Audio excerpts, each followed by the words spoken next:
Hello అండి, అందరికీ నమస్తే. నేను మీ Gaurakrishna. Welcome back to our channel wall post and welcome back to super 7.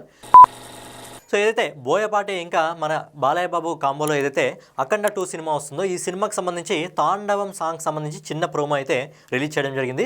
So దానికి సంబంధించి ఫుల్ సాంగ్ని రేపైతే రిలీజ్ చేయడం జరుగుతుంది. అలాగే బుచ్చిబాబు రామ్ చరణ్ కాంబోలో ఏదైతే పెద్ద సినిమా రాబోతుందో ఈ సినిమాకి సంబంధించి కూడా రీసెంట్గా చిక్రీ చిక్రీ సాంగ్ సంబంధించి చిన్న ప్రోమో రిలీజ్ చేయడం జరిగింది. మరి ఈ సినిమాకి సంబంధించి ఫుల్ సాంగ్ని కూడా రేపైతే రిలీజ్ చేయబోతున్నారు. అంటే రేపు డబుల్ ధమాకా అనమాట. రేపు బాలయ్య బాబు గారి ఫ్యాన్స్తో పాటు రామ్ చరణ్ గారి ఫ్యాన్స్ కూడా పండగే.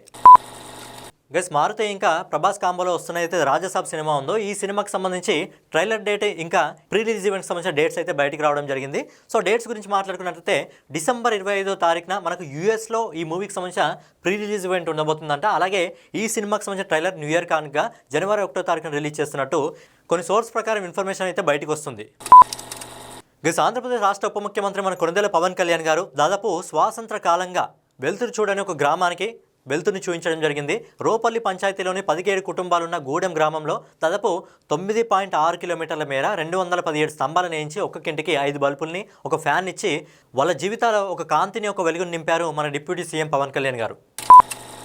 గైస్, న్యూయార్క్ మేయర్గా మన ఇండియాకి సంబంధించిన జోరాన్ మమ్దాని అయితే ప్రమాణ స్వీకారం చేయడం జరిగింది. ఈయన ప్రమాణ స్వీకారం చేసిన తర్వాత ఆ వీడియో ఇండియన్ సోషల్ మీడియాలో బాగా వైరల్ అవుతుంది. దానికి 2 కారణాలు ఉన్నాయి. ఒకటి ఏంటంటే 1947 ఇండిపెండెన్స్ తర్వాత జవహర్ లాల్ నెహ్రూ గారు ఏ విధంగా స్పీచ్ ఇవ్వడం జరిగిందో అదే రేంజ్లో మనోడు కూడా స్పీచ్ ఇవ్వడం జరిగింది. దాంతోపాటు ఆయన స్పీచ్ అయిపోయిన తర్వాత మన ఇండియాకి సంబంధించిన మూవీ ధూమ్ సినిమాకి సంబంధించి ధూమ్ మచాలే సాంగ్ని అయితే ప్లే చేయడం జరిగింది. సో దీని ద్వారా ఈయన వీడియో అనేది ప్రజెంట్ సోషల్ మీడియాలో చాలా చక్కర్లు కొడుతుంది.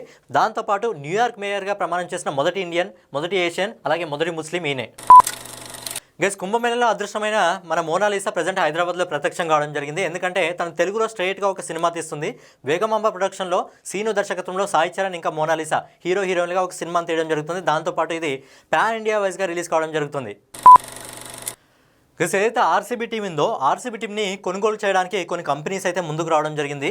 మెయిన్గా అందులో US based private investment company Adani group, Aadhaar Poonawalla, JSW group, అలాగే దేవయాని ఇంటర్నేషనల్ గ్రూప్ అయితే ఆర్సీబీ టీంని కొనడానికి అయితే ముందుకైతే రావడం జరుగుతుంది. మరి ఆర్సీబీ టీంని ఎవరు కొనుగోలు చేస్తారో చూడాలి.